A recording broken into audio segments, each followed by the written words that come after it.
On a fait une formation de 3 ans.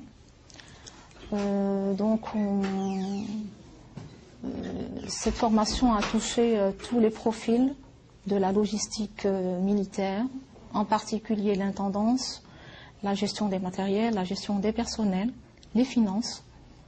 Voilà, grosso modo. Très bien.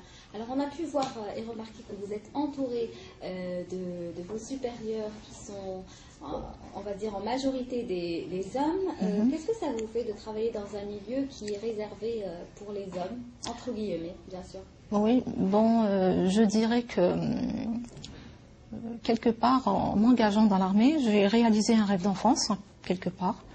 J'aime la discipline.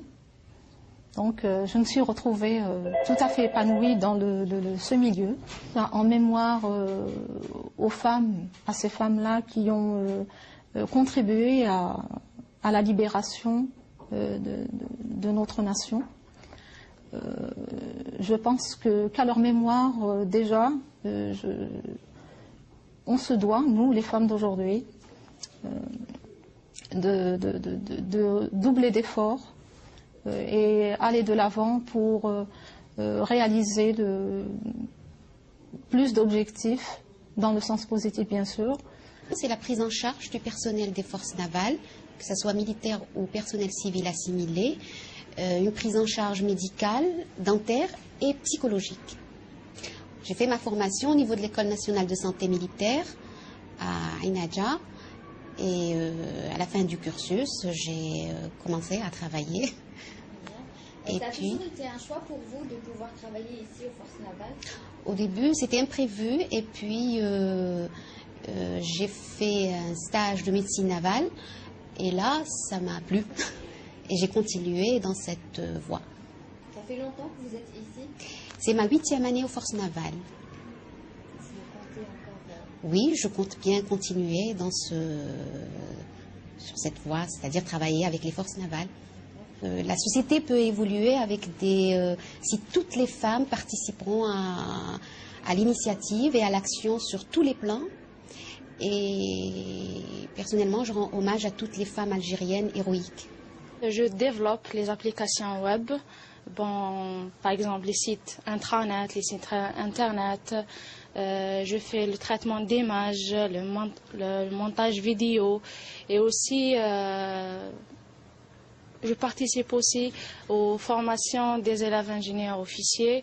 C'est vrai que j'exerce un métier qui a été auparavant monopolisé par les hommes, mais n'oublions pas que la femme d'aujourd'hui peut s'imposer et s'intégrer dans un domaine pareil. Et moi, personnellement, je n'ai trouvé aucune difficulté, aucun obstacle. Et au contraire, j'ai trouvé de l'aide et les encouragements de la part de mes collègues, mes chefs aussi, surtout ma famille. Et ça m'a permis et ça va me permettre de prouver que la femme possède les capacités nécessaires pour exercer un tel métier, pour être à la hauteur des espérances de son pays. Je tiens à souhaiter à toutes les femmes du monde, en particulier les femmes algériennes, toute la réussite dans leur vie. Et je leur demande de continuer le combat.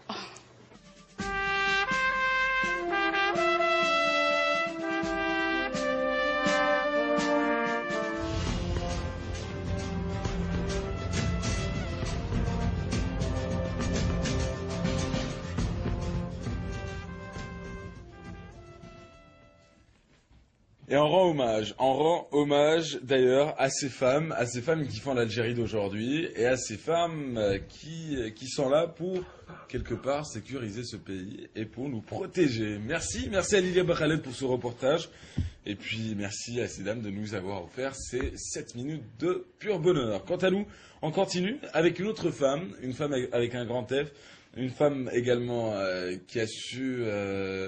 faire la part des choses entre l'histoire et la culture avant tout.